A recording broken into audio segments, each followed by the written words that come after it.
Every Friday from 3:05 to 4 on 14 WILI and 95.3 FM. It's the Friday Sports Scene with Keith and Koivisto. Talking local sports every Friday. Getting you ready for the weekend and what lies ahead. High school sports, UConn, ECSU, and more. The Friday Sports Scene with Keith and Koivisto is brought to you by your local Dunkin' stores. Route 32 South Windham, 1015 Main Street, Willimantic, 1575 West Main Street, and 407 Jackson Street. The Friday Sports Scene. Now, here's Keith C. Rice and Jan Koivisto. Thank you, Eddie Bishop. See, I remember to back off the mic this time, right, Matt? You're good. Nick was like ready to step outside for a second. Welcome into the Friday, January 9th edition of the Dunkin' Friday Sports Scene on WILI, 1400 AM, 95.3 FM. Of course, Coach Jan Koivisto is off on coaching hiatus. It's still Keith and Koivisto with my good friend Nick Erlinson. Nick, you got the memo? Got the Patriots hat? Big weekend upon us, wild card weekend. Looking forward to that. We'll get right. How you doing, Nick? Not too bad. How about yourself? I was about to say Happy New Year, but it's January 9th. You know, I think, does anybody care? I know I might have brought this up last week. Is there an official deadline? Let me ask you, Nick Erlinson. Is there an official deadline of to stop saying Happy New Year? Probably any day now. Any day now. Are you still having people say Happy New Year? Well, it is a little bit, but only just because I haven't seen certain people. Right, exactly. If you haven't seen, okay, there's an exception there. Like actually, Chris Beaudry was just walking around. He said Happy New Year. I think I just saw him the other day. But I guess the 9th is still fair game. Anyway, on to more important things here. Like, I just hit one of the other microphones there. Okay, welcome to the Dunkin' Friday Sports Scene. Keith C. Rice, Nick Erlinson. And speaking of Jan Koivisto, we got to give it up for the Plainfield girls high school basketball team, the Fighting Koivistos. That's my new name for them now. I texted them before the show. Are 3-1. A little round of applause for Coach K. Coach K. I always think of Mike Krzyzewski. I don't think Jan likes that. The Fighting Koivistos. The Plainfield girls off to a 3-1 start. Let's get into the rundown here. Had to give Jan props right off the top there. Wyndham High boys struggling this year. 1-5. They got blown out by NFA the other night. 76-41. 25 turnovers. Yeah, major cause for that loss back on Wednesday. Good luck to the Whips. They play Amistad this evening at 6. Not too much better for the Wyndham High girls. They're 0-6 as we begin 2026. And the girls are at NFA tonight at 7. Wyndham Tech boys are 5-3. Looking pretty good there after a 91-77 win for Coach Gilday's boys at home over Grasso Tech. They'll take on Goodwin Tech again at home tonight at 6:30. Wyndham Tech girls are at Goodwin Tech at 5:30. E.O. Smith boys, dramatic win over Ram, 54-52, on an offensive rebound putback by Sam Bolduc. I think I said that right. Coach Jeff Belanger, good friend of mine, texted me this earlier. Bolduc with an offensive rebound putback with 6.7 seconds to go, giving the Panthers of E.O. Smith the win. They're now 5-2. E.O. Smith girls are off till Monday when they host Newington at 6:45. How about the Coventry boys and girls? They're both rolling. The girls blew out Windsor Lock 69-24. They're 6-1. They host East Granby this evening at 5:30. Coventry boys are 8-0, a perfect 8-0 for the Patriots after a 51-38 win over Windsor Locks. They'll look to make it 9 straight when they travel to East Granby this evening at 6:45. Lyman boys struggling. They're playing Parish Hill this evening. That's at Parish Hill. Lyman girls host Griswold tonight at 6. On to college hoops locally. ECSU men are now 9-4. They've dropped 3 in a row following a 79-72 loss at Keene State last night. 12 points, 10 rebounds for Wyndham's Julian Sanchez. And the Warriors will stay up north and play in New Hampshire again at Plymouth State tomorrow at 2. Eastern women also lost to Keene State 62-56 yesterday. They're 5-8. And they'll, like the men, play at Plymouth State tomorrow before the men at noon. And speaking of Eastern men's and women's basketball, we will have the legendary Bullet, Bob Molta, calling in. We'll talk to Bob in just a few minutes here at 3:15. We'll talk about the Eastern men and women. He'll give us the lowdown as they continue to play their Little East schedule. So Bullet Bob Molta coming up at 3:15. On to UConn, 4th-ranked UConn men, and possibly the game of the year so far. Back on Wednesday night, outlasted Providence on the road, 103-98 in overtime. In a game where the Huskies had to really step on the gas to rally in the second half, UConn hit a program record 18 3-pointers. And boy, that Mullins kid, Braylon Mullins, just getting better. Husky fans enjoy him because he's probably most likely to be a lottery pick in June. Almost like a Liam McNeely, a one and done. It's kind of sad because you get used to these players. You fall in love with them. Oh, God, this guy's great. And, hey, he's Mr. Basketball of the state of Indiana. So Mullins had a great game. Silas Demery, another great guy. They both stepped up big time. 15 assists in that game. That's how many great. you get?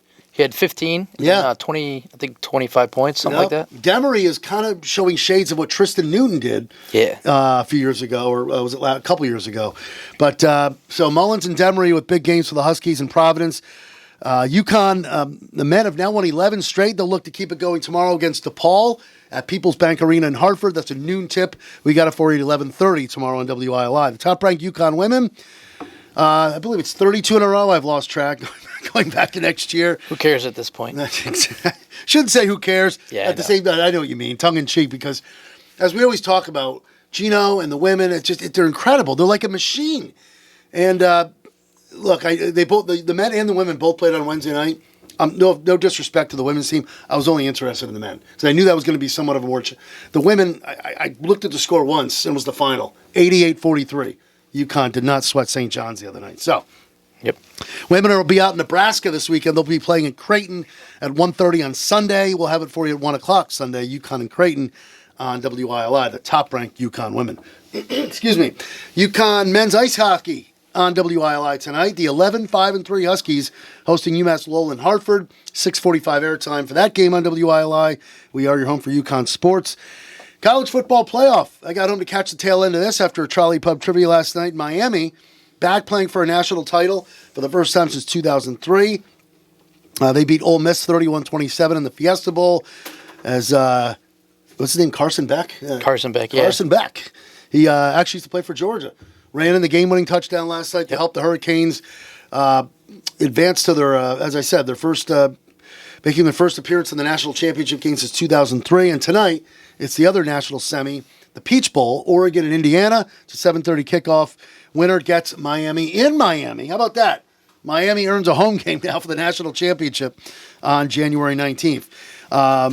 Who do you like in that Oregon-Indiana game tonight? We're going to talk a little about that.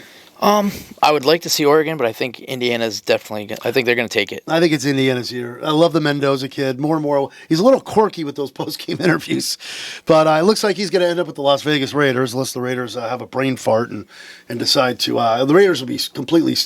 Hey, Tom Brady runs the Raiders, so Brady will probably have to. If Brady is intelligent, like we think he is, he will pick Mendoza. Or he'll wait till the 6th round or 7th round. Pick 199. Anyway. Little Tom Brady inside joke there. So Oregon, Indiana, 7:30 kickoff tonight.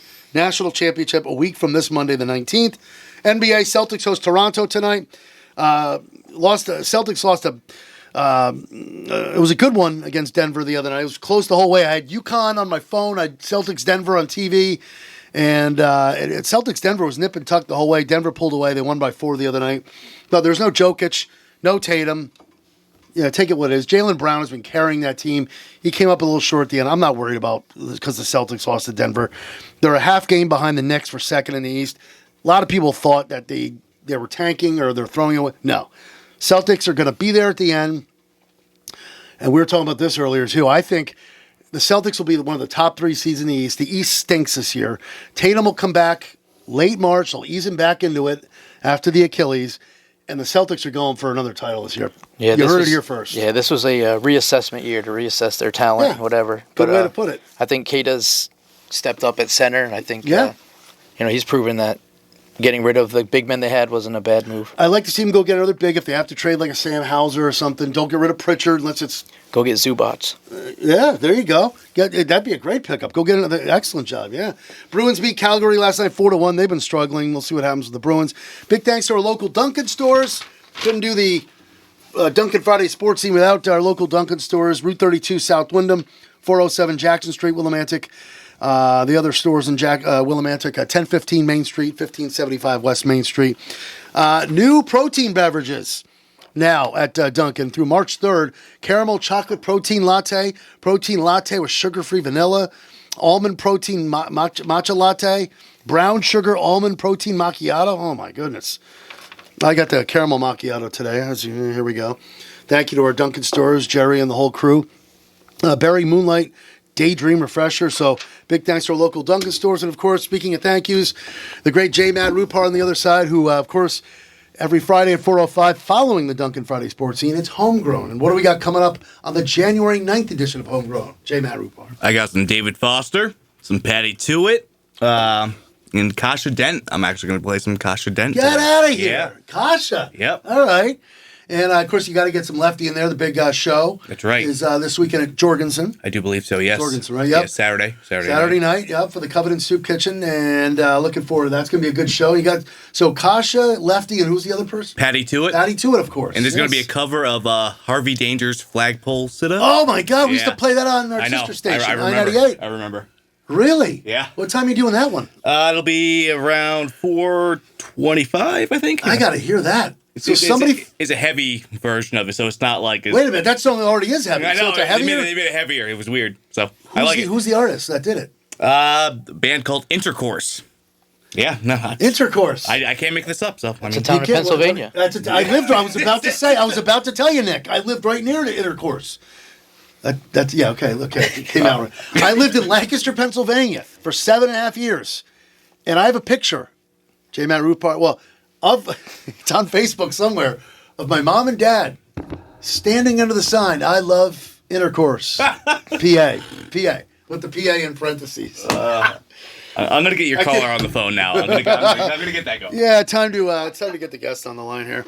All right, this is the Dunkin' Friday Sports Scene on 14 WILI 95.3 FM. Don't forget, you can also watch the show. Sometimes it pops up on Friday night or over the weekend, whenever J. Matt Rupar gets a chance to upload. He's always working. So you want to check out the WILI YouTube channel, subscribe to WILI Radio. It's obviously it's free. Just search WILI Radio. Okay, search WILI Radio. You can watch all our great talk shows on the WILI YouTube channel. Oh, don't forget, at the end of the show, we'll have a Bennett Best Bet. My cousin Jeff Bennett is back. I think he's going to do a wild card pick. So Bennett's Best Bet coming up at the end of the show here. The Dunkin' Friday Sports Scene. Do we have Bullet Bob? Yes, sir. Pete, how are you? Legendary Bullet Bob Molta. I had Smitty in here and Ray Aramini, and the other day, and I turned to Smitty because I mentioned about the sports show we do every Friday here on WILI, and I said, I know I moved away for a bunch of years, but I said, Smitty, do you think Bullet remembers me? And he said, yeah, he probably remembers. Do you remember me, honestly, Bob? Oh, God, yeah. But I remember you. You were probably like maybe 20-something, yeah. If that. Yeah. And I used to be in the press box. What's that? Go ahead. You didn't go to Easton, did you, Keith? No, I didn't, but I really, and at that age, I was hanging out in the press box doing PA for American Legion Baseball, so you might have saw me then and there. I did do some shows at WECS, so maybe our paths crossed there, but I've always remembered you, and you. But now, are you still the SID? I am. Okay, wow. How many years? It's about 40. 40 years? Yeah. Wow, you graduated there in what year and you never left, right? I did leave. I worked at the Norwich Bulletin for 4 years out of school. That's right. Dave Davis, who comes to my Charlie Pub Trivia every week. Always. You remember he mentioned last night I saw Dave, and he's been on the show, and of course working for the New London Day now. We talked a little UConn, and I mentioned I was having you on, and yeah, he knows Bobby Molta really well. Oh, Dave and I broke in at the Bulletin at about the same time. He was right out of high school, and I was out of Eastern. Yeah. All right, so I got Nick Erlinson on my right here. It's usually Keith and Koivisto. The Chronicles, Jan Koivisto, is usually part of the Dunkin' Friday Sports Scene. Jan is on a coaching hiatus for a few months. He's got the Plainfield High School girls playing well at 3-1. But we bring in Bullet Bob Molta, who I may have to have on here and there now because it's all about local sports here. We do a lot of UConn, but it's time to talk a little Eastern basketball. The men, I know they've dropped 3 in a row, Bullet Bob, but the Julian Sanchez kid from Wyndham's been playing well. The Warrior men are 9-4, coming off a loss to Keene State. How does it look as we continue through the LEC schedule for the Eastern men? Well, you hit it right on the head, Keith. We are 9-4. We're right about at the halfway point of the season. we started out 9-1, one of our better starts in a while, and we've had three tough ones. You know, playing Boston, Dartmouth, and Keene, those are three of the better teams in the conference. We lost a tight one to Boston, but then Dartmouth and Keene we struggled against. So we're 1-3 in the conference right now. Can you see, and I believe it or not, I know they lost 3 in a row. Eastern at one point, if I'm not mistaken, was ranked number 1 in New England. Is that correct? Yeah, we were definitely right up there. But the conference is really tough. You know, once you get into that, every game is a dogfight. You know, we opened up the conference really good, Keith. We were at Western, which is a really tough place to win. And we beat them by 5 in the middle of November. Then we did very well after that in some non-conference games. We won our own invitational over the holiday. Yep.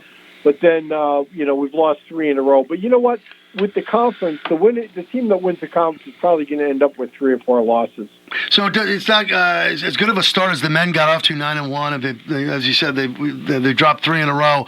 Are you at all shocked that the men got off to this strong of a start?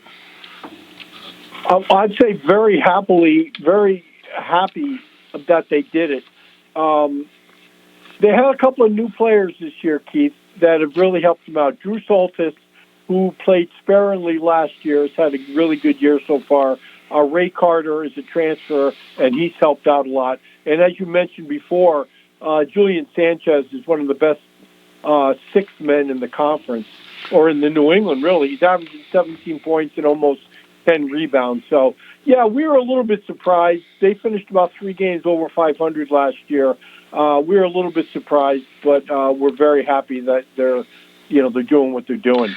So Sanchez is a junior. I bring him up because, Wyndham High standouts we've been talking about. Yep. Are you a little shocked he's coming off the bench? Can you see him, obviously if there's an injury, that would be the case. Are you surprised he's coming off the bench or is the 6 man his role? Yeah, I guess it is this year, Keith. He was a starter last year. Oh, he started last year. Okay. Oh, yeah. I think Coach Geithner likes him to give that spark off the bench. It really doesn't matter, I don't think, whether you start or come off the bench. He's averaging 27 minutes a game, which is the second most on the team. So he's getting his minutes. I think Coach Geithner really likes him as a stabilizing force. The other thing, Keith, is like when he comes off the bench, it's very early in the game. Oh, okay. He's usually in the first 2 or 3 minutes. Yeah, you're right. Speaking of the minutes, to your point, 33 minutes against Keene State the other night. So it's almost like he is, almost as if he is starting. Talk about some of the other players on the roster. What more can you say? Dominic, is it Dominic Dao? Is that how you say his name? Yeah, it's pronounced Dow. Dominic Dow. He had 18 the other night. He's one of your leading scorers.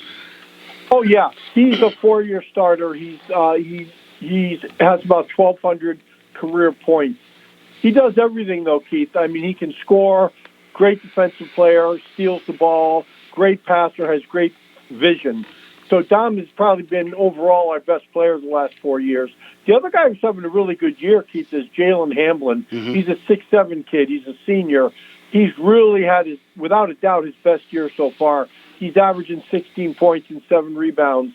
But he's been much more consistent, and he's been playing much better defense this year. Talking with Bullet Bob Molta, the longtime sports information director at Eastern Connecticut State University, as we talk a little ECSU men's and women's basketball. We will touch on the women as well. Can you see this edition of the Eastern men winning the Little East? I know you got into a little about the conference a few minutes ago, but Eastern got to such a hot start. They've really asserted themselves. Could you see this team winning the conference and the conference tournament? Yeah, I think they'll be right in the mix. You know what, Keith, the last 4 years you couldn't say that because Keene State was so dominant that it would have taken a great, great effort to unseat them. But they're a little bit under 500 this year. They lost 4 starters from last year, so they're beatable. Even though we went up there, like you mentioned, Keith, we went up there yesterday. We lost by 7, but Keene scored the first 12 points of the game, and after that, we outscored them. So I would say we're going to be right in the mix with Keene, Dartmouth, Boston. Really, anybody in the conference can win. So we could finish anywhere between 1st and 9th. We really could. Yeah. Now, we missed out by one game last year of getting in the conference tournament, so we've missed it 2 years in a row, Keith. So I think they're really hungry to get back into it. Speaking of that, how does that tournament work again, the Leafs tournament? How do you have to qualify for it and all that? Well, there's 9 teams in the conference. The top 6 teams make the conference tournament. The number 1 and 2 seeds get byes. Okay. And then three will host 6. Gotcha. And 4 will host 5 in first round games. Gotcha. Okay, I forgot how that worked.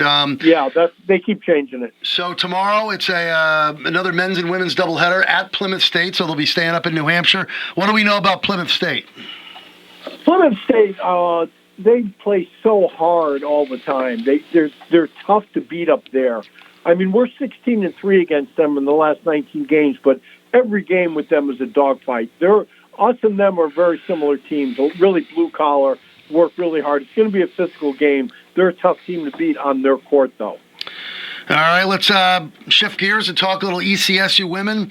Not off to that great of a start as like the men. They're 5-8, and they're getting ready to take on Plymouth State up there at noon before the men play at 2 tomorrow. They're also coming off a loss to Keene State. What has been the I guess you could say, what has been the problem? They've shown signs of playing well, but they're 5-8. Are they playing? How's it? Are they exceeding? Are they not living up to expectations? What's your assessment on the ECSU women? Oh, well, I think it's one step at a time this year, Keith. They have a new coach, Mandy King. Yep. Denise Brearley had been there for 31 years. So, and with Denise, they had so many great seasons, but they struggled the last couple of years. So Mandy came in. They lost their first 4, but since then they've done very well. They went up to Keene. They were winning. They had a big third quarter. They led the game going into the fourth quarter, ended up losing by 6. But no, I don't think they've been a disappointment, Keith. I think they're starting to get their feet under them. 5-8, 2-2 in the conference. Very, very young team. So no, I think it's just one step at a time for the women's team. And Maddie Topa has been the big surprise, the big scorer there. Well, I know Nud's a pretty good player, but Maddie Topa's got a lot of exposure and a lot of recognition this year so far, right? Well, you know what, Keith? Funny. Well, you know Kenny Valier, right? Of course, and I want to get. I've had Kenny in here on my other show, but he's been how many years has he been assistant up there now? He's been 7. 7 years. I want to get Kenny. Definitely got to get Kenny here on the Duncan Friday Sports team. Go ahead. I'm sorry. No, Kenny's been a great addition to the staff with Coach Brearley and now with Mandy.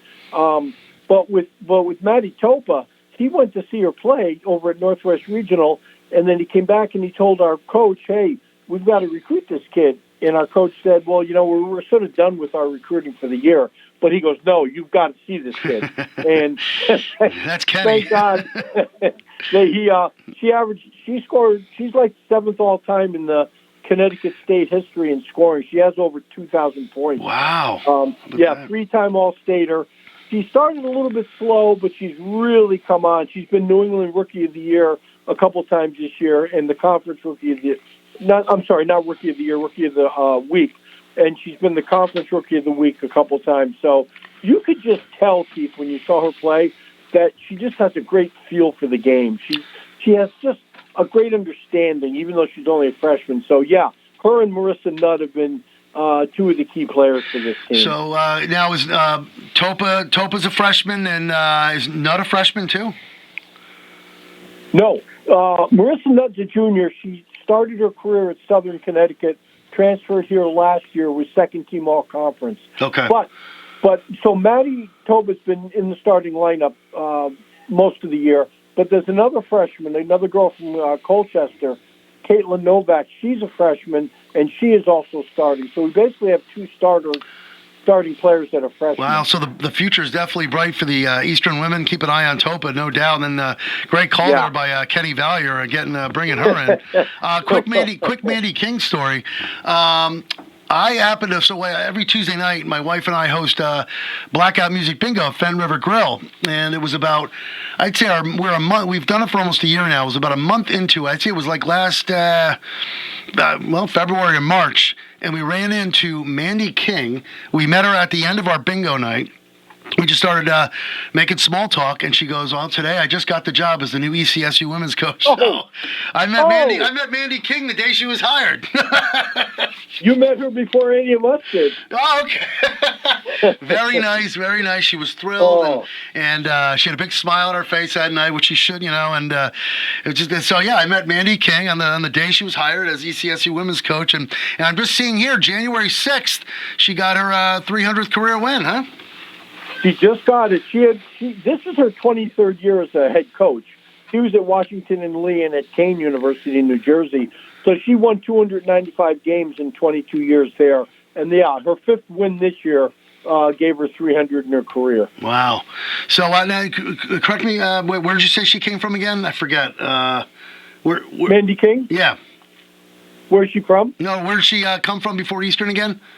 Oh, she was at Kane University in New Jersey, the Kane Cougars. Yep. Okay. Had success there. I remember her as a player. She played for the University of Southern Maine in our conference. That's right. She told us that night. Remember? Yes. And that was back when Southern Maine ruled the conference. She played on 3 teams that went to the Sweet 16, and one of them played in the national championship game. So, wow. Such a nice person, Keith. I mean, you walk into practice, she'll be in the middle of practice, you'll walk in and she'll stop and say hello to you. Just a typical Maine person, typical Maine person. How about that? A Southern Maine athlete now coaching ECSU. Yeah. That's wow. Listen, Bullet Bob, it's been great. We're going to have you on many more times, especially not just basketball season, but baseball and all that. You'll probably end up being a regular here on the Duncan Friday sports scene, so we really appreciate it. Well, thanks for doing this local. I didn't know about it, but thank you for doing it to give some local sports some exposure. You got it. It's every Friday from 3:05 to 4. And what I'm going to do is I'm going to mention this to all my guests. It's also on the WILI YouTube channel. So once I get the link, after it's uploaded, I will text it to you, and you could feel free to kick back and watch it. That would be great. All right. Thank you both, Bob. Appreciate it. Keith, thank you. Talk to you. All right. Have a good weekend. Bullet Bob Molta, longtime sports information director at Eastern Connecticut State University, and probably the best mustache around. He's still got the stash. In fact, Dennis O'Brien was just here, and he goes, "Oh yeah, people get me and Bob mixed up our mustaches." So thanks to Bullet Bob. Definitely a very well-known person around here. It's good to know he's still at ECSU right up the street. All right, we got to take a quick break here on the Duncan Friday Sports Scene on 14 WILI 95.3 FM and the WILI YouTube channel. On the other side, we hope to talk to, is it Jay? How do you say his name again? Jay Lessard, but I haven't heard from him. So yeah, we may or may not hear from Jay Lessard, the president of the New England Patriots fan club, supposedly the largest one in America. And if not, we'll talk some UConn and NFL. Lots more to come on the second half of the Duncan Friday Sports Scene at WILI. And we're back on the Duncan Friday Sports Scene, 14 WILI, 95.3 FM, and the WILI YouTube channel, where you can not only watch the Duncan Friday Sports Scene, not only Hometown Threads, not only, but all our great talk shows for the most part. Just go to go to YouTube, search WILI Radio in the search bar there, and then obviously it's free. Subscribe, and you'll be able to watch all the great talk shows for the most part that we do here on WILI in the afternoon. We take it right until 4 o'clock. Then right after 4, it's Homegrown with J. Matt Rupar, and we're hoping to connect with Jay Lessard, who's the president, of the Tampa New England Patriots fan club. Yes. Which, now he claims, this is a fact, it's the largest in America? That's what he says. For Patriots fans? And I believe there may be some traction to that, because I watched a news broadcast from Tampa after the Patriots and Bucks played this year. And one of the fans that was in attendance that was a Bucks fan said it felt like an away game with how loud the Patriots fans were. Yeah, I remember watching that. You're right. That's a good point. Now, you said Jay is from up here. Yes. But did he move down there when Brady went to Tampa? I'm kidding. No, I'm not sure when he got down there, but life took him down there. And okay. So, but you said you went to Yale Smith with him, huh? Yeah. All right. So we're hoping to connect with Jay Lessard. If not, well, we talk sports here. And we're going to start, let's get into a little UConn talk before we try and connect with, if we do connect with Jay. We'll start with the UConn men's game. The season's still early, but for the most part, believe it or not, actually, we're almost like halfway through, I think. With the Big East schedule, I would think, what are we, UConn is 8-1 I'm sorry, 5-0 in the Big East, 15-1 overall. They've won 11 in a row. That game at Providence the other night. Now, I know there's a lot of basketball to be played. Has to be the game of the year so far. And a lot of UConn fans go, "Oh, it was a tough." Yeah, it was a tough game. They came back, but from an entertaining standpoint, it was so exciting on both ends. That was your typical grinded out Big East brawl the other night. Yeah, it was awesome to watch. I mean, and a lot of people, here's where WILI comes into play. You're going to hear this, I can't find the UConn game. I don't have Peacock. Well, go to 95.3 FM. You can hear any UConn game, men or women. And tonight, hockey for that matter. We got UConn hockey. So if you can't pull the game up on TV, there's always WILI. But even if you listen on the radio, like my dad was saying the other night, he goes, I listened to the whole thing, Wayno and Mike. And look, it's almost like UConn and Providence. That rivalry goes back a long, long way. And a lot of UConn fans make the hour trip down the road down Route 6 to that game, which used to be called the Providence Civic Center. Now it's the Amica Mutual Pavilion. I think they call it the AMP. But there's nothing like a UConn Providence game, no matter how bad. I mainly say Providence has been the worst team over the years. UConn's obviously has had their ups and downs. Yeah, Providence looks like they have a pretty good future ahead of them. They do. Now, here's the thing. Providence beat St. John's not too long ago, before UConn. And I totally went over my head. I forgot about that. St. John's, okay. St. John's been struggling here and there. What are they? They're 10-5, 3-1 in the conference. They'll turn it on at some point. But you watch Providence. If you follow Big East closely, they're not that great. In fact, they're in the bottom half of the Big East. They're 8-7 overall, 1-3. Only win coming against a good St. John's team. Now, again, no team in the Big East. You can't, especially on the road. You can't sleep on any Big East team on the road.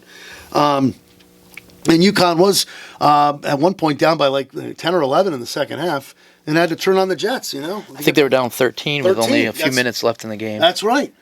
And UConn obviously is the more talented team. The Mila kid, is that you say his name for Providence, had that around the back drive to the hole. I mean, you're sitting there going, oh my God, maybe it's just Providence's night, And but UConn's talent, the Mullins kid, Demery, those are the two guys that really stepped up for the Huskies the other night. Is there anybody else that surprised you?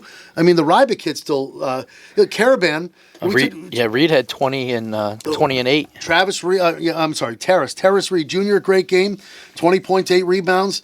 But you said this earlier, Nick. Demery not only had 23 points, he had 15 assists. And you're seeing a lot of Tristan Newton traits with this Demery kid, Yeah, they said that was his coming out party. And they said Newton, when I was watching it on TV, they said Newton right around the same time got control of the team as well when he was there. So yep, and credit to Dan Hurley working the portal hard. I mean, look at this box score there: Caravan 23, Terrace Reed 20, Mullins 24. Boy, Mullins had some big shots. Demery 23, and Solo Ball had 10 points. Solo Ball started off kind of hot early on there, but they really didn't need him to. He played only 25 minutes. Solo Ball, but again. You look at the Big East, you can't sleep on anyone, especially on the road. And the UConn welcomes in a DePaul team to Hartford on tomorrow.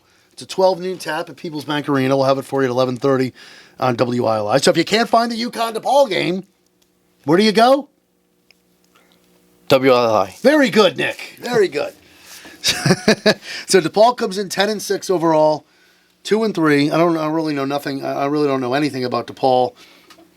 That's okay. As Joe D would say, they don't know anything about me either. But I mean, look, this is UConn's conference. This is UConn's conference to win. I mean, or lose. Right? Yeah. Or lose. As I look at the Big East standings, Seton Hall has been playing a little above expectations. I caught a little Villanova on New Year's Eve. They were down at home to DePaul, who UConn plays tomorrow. Villanova came back and won that. Villanova could surprise.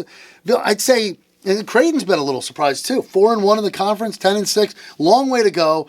But I'd say, the exception of UConn and St. John's, I know they'll eventually, Rick Pitino, as coach there, St. John's is going to wake up when they have to. Of course, they did what UConn did. A lot of other college teams are playing better teams early on in the season, not just playing cupcakes. And, that may help St. John's down the road. They struggled. They lost to... who'd they lose to at home there? I watched it, not Auburn. It wasn't Arizona. It was back in November. It was a nationally televised game, but they lost that game at home. St. John's is, I'm sure Pitino's going to turn that team around. I see at the end of when we get to March, it's going to be UConn St. John's at the end. I'd be shocked if it's not a UConn St. John's Big East tournament championship. Yeah, I think I would rather play some good teams at the end, though, to get ready for the tournament, because that's where those Cinderella teams come up, and the people that slept on the end of the year and they didn't play well. But I do have one question. I remember they played Kentucky. St. John's played Kentucky and a bunch of other good teams there. Go ahead. How is Creighton in the Big East? That's Nebraska. I know. You're getting into the whole geographical thing. It's the way you're seeing all Catholic schools in the conference, the way they aligned it at this point, or the way they put it together. A lot of people have asked that question. It's the way Creighton was in there before UConn came back to the Big East. Again, it's basically UConn's not a Catholic school, so but yeah, it's a good. Was just curious. Look at why is USC or UCLA in the or who's that? Is it US? Why is it who's it? Cal? Why is Cal in the ACC? You could go right down the line here. Yeah, it's somebody failed geography when they did that. It's all about money too. It's all about money. So you're seeing a lot of these conferences realign year after year. It is kind of makes you shake your head, going, I don't get it, but hey, it's been a very you've gotten used to these teams now over the years. Though. UConn, Creighton, Villanova. Well, I'll give you the Big East OGs. I'll say, I know UConn left. UConn was in that terrible AAC conference for a bunch of years, which was god awful. Remember the American Athletic Conference? Yeah. They had like Temple, Central Florida. Yeah, it was Temple, Central Florida, South Florida. Oh, God. Nightmare of a I lived in Pennsylvania for the majority of that time when UConn was in that. And I remember sitting there at my home in Lancaster. Oh, it was a UConn game on ESPN tonight. Oh, they're playing South Florida. I don't want to watch UConn in South Florida. I want to watch UConn St. John's. I want to watch UConn Villanova. That's what I think of. Like when I was a kid, I remember Ray Allen and Allen Iverson, and Kerry Kittles and God Shamgod. Yeah, those God guys, Shamgod, very good. So yeah, the original, the teams that are from the original Big East, and I'll keep UConn in there even though they left and came back. UConn, Villanova, Seton Hall, St. John's, Georgetown, Providence. And that's it from the originals. Yeah, and Syracuse used to be in there. What killed me is the day, who started? Was it Boston College or Syracuse that left first? I think it was BC. And don't forget, Pitt was in there too. So when BC, Syracuse, and Pitt, I believe in that order, left to go to the ACC, I was crushed. Now, I thought about this the other night as I watched the Duke-Louisville game, the ACC. Remember, Louisville used to be in the Big East too for a while. Don't forget about that. So I sat there going, man, I'll tell you right now. And that same night, it was before or maybe UConn was over. Maybe it wasn't the night of the UConn game. Syracuse was playing Georgia Tech, which I had zero interest in. But I sat there for a second going, my God, Syracuse is not. This is not the Syracuse days in the Big East. Syracuse is playing Georgia Tech, and nobody cares. Nobody cares. I mean, you put the old school Big East. I know this is like East Coast bias and all that crap. But there was nothing better than old school Big East. UConn, BC, Syracuse, Pitt, Georgetown, Villanova, St. John's. I was going to those games when they had the Big East tournament in the Hartford Civic Center in 1982. I was there. I was going to Madison Square Garden when they had the Big East tournament. When they moved it in 83, I lived for those old school Big East days. So it is kind of weird to have Creighton in Nebraska in the Big East, but it's the world we're living in today. Again, why is University of California in the ACC? I think I got that right. But you see my point. It's conference realignment. It's money. College athletics these days. Like Dallas Cowboys in the AFC. It's the landscape. Yeah, you could go. I mean, you could. I mean, it's just the way the landscape is these days. So, it definitely is a head scratcher. But over the years. I'm sorry. I'm reminiscing about the Big East here. Let's get back. So UConn DePaul for the men coming up tomorrow at noon in Hartford. We'll have it for 11:30 in WILA. We should talk a little about the top-ranked UConn women. I know they kind of get overlooked because they've won 32 in a row now, and again, hats off to Gino on what he's done, and AZ Fudd and Sarah Strong, and just a. I mean, they blew out St. John's the same night UConn held off Providence. Was that Wednesday night? 88-43 Huskies over St. John's at Gamble. Again, wake me up in March. Wake me up in March for the UConn women. They're that good. I'd be shocked if they lose a game before the Big East tournament. Yeah, I think the only teams realistically that I could think of is maybe Texas that could beat them. Wait, sorry, is Texas on the schedule? I'm not sure, but I think if the tournament comes around, The tournament. I thought, yeah. Yeah. Because I'm trying to think if they have one more non-conference game. Sometimes during the conference they'll interrupt the conference schedule for. Anyway, but yeah. Texas and South Carolina, but there's nobody else. When really. they get to what? I'll tune in. This is how good they are. I'll tune in when they get to the Elite Eight. I'm not even going to watch. Don't get me wrong. I'll check in on the score. It's not but I'm not. The first 3 rounds, why watch? Those will be 20-point blowouts. Yeah, I'd be shocked if UConn gets a game or somebody gives them a game in the Sweet 16. So, all right. So it's really, and the UConn women play tomorrow. Actually, no, I'm sorry. They play Sunday at Creighton. They'll be out in Nebraska. Yep. It's a 1:00 pregame on WILI. Huskies and Blue Jays. 2:00 game. Yep. It's the Creighton what? I just said it. Blue Jays. Oh, very good. Yeah. So 1:30 tip, 1:00 pregame Sunday on WILI. UConn men tomorrow at noon against DePaul, 11:30 on WILI. So the men Saturday, women on Sunday. Now, let's save the last 10 minutes here. Again, maybe we'll have to get Jay Lessard on another day. Looks like he blew you off there. Yeah, he's a busy guy. So busy guy running that Tampa New England fan club. They do a lot of stuff down there though. They every Sunday they got big events and they have different giveaways and things like that. So yeah, all right. They also cover all the New England sports. They have people they do Celtics games and so all that type of stuff. He just run the Patriots. He does Celtics stuff. It's mostly Patriots, but they do events for all that stuff. That's not his job, is it? Running a fan club? He has a regular job too. But, okay. Yeah. I was going to say, geez, sign me up. Can I get a job run a fan club? Anyway, so, all right, we'll have to get Jay Lessard on one of these days, who's from this area, but he lives down in Tampa. Now, if the Patriots knock on wood get to the Super Bowl, by the way, Nick and I both have our Pat stuff on here. If you watch the show at some point at the WILI YouTube channel, you'll be able to check it out. But will Jay get a... we get to go to the Super Bowl? I have no idea. No. President of the Patriots Fan Club. You never know. Okay, anyway, let's talk. This is a big weekend, NFL wildcard weekend, as we do the final 8 minutes of the Duncan Friday Sports Scene for this January the 9th. All right, let's run down the games, because one of my games is part of Keith and Friends Quick Picks. First game is 2 games tomorrow, Rams and Panthers. Let's start there. What do you like in this one? Rams. Yeah, I was telling Dennis O'Brien before the show, he's a big Eagles fan. In all due respect to the defending Super Bowl champs, I'd be shocked, and I just said that about the UConn women, if the LA Rams don't come out of the NFC. They're by far the most talented team. Anything can happen in January, I get it. But this game's in Carolina, where the Rams lost earlier this year. So I'll take the Rams as well. In fact, we do scores here. I'll take the Rams 27-17. Yeah, I was going to say probably something like that. Probably right around the same, maybe 27-20. Just so it'd be different. All right, and following Rams-Panthers, it is Packers-Bears, which Jordan Love's been out for a few weeks with the concussion, I believe. Of course, Micah Parsons gone for the year. So the Packers have come across tough times. They go to Chicago, right? Yeah, that game's in Chicago. Caleb Williams making his playoff debut. What do you like in this one? Packers-Bears tomorrow night. Bears. Taking the Bears, huh? Yep. Okay. Caleb Williams, let's hear a score. 28-24. Okay, not bad. I like the Bears too.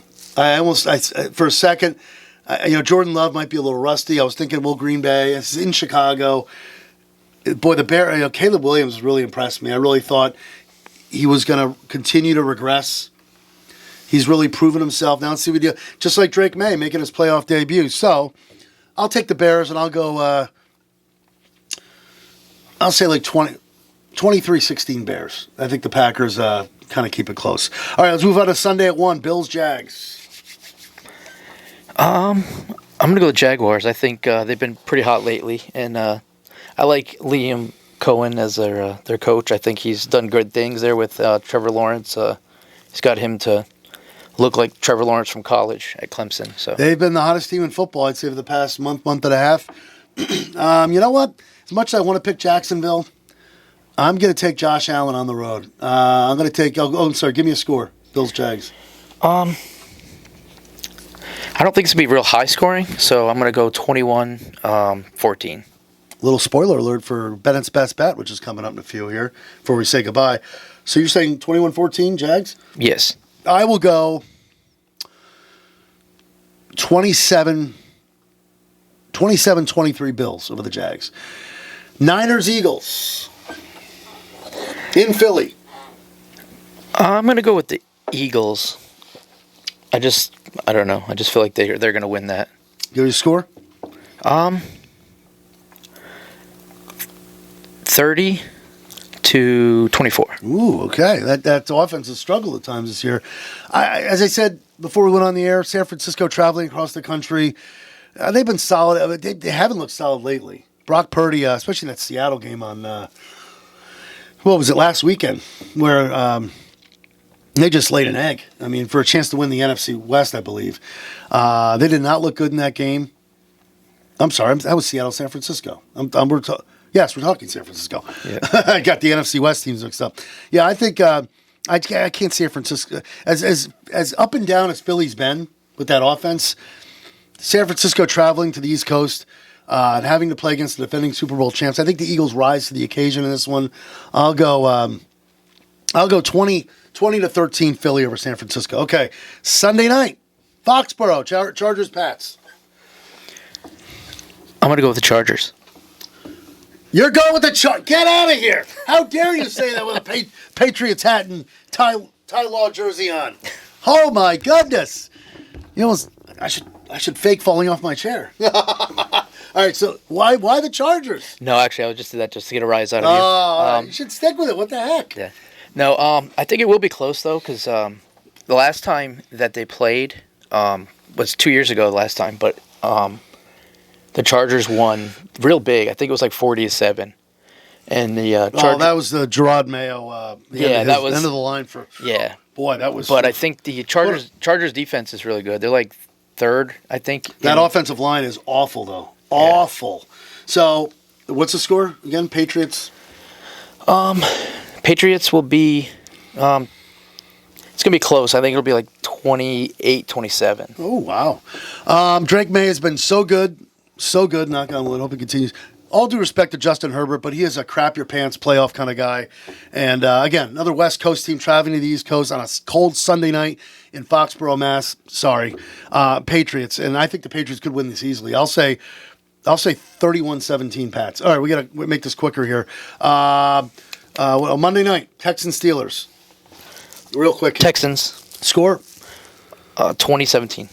I'll say Texans 24-13. And okay, so we agree on everything except for Jacksonville, Buffalo. All right, before we say goodbye, here's my cousin Jeff Bennett. Bennett's best bet.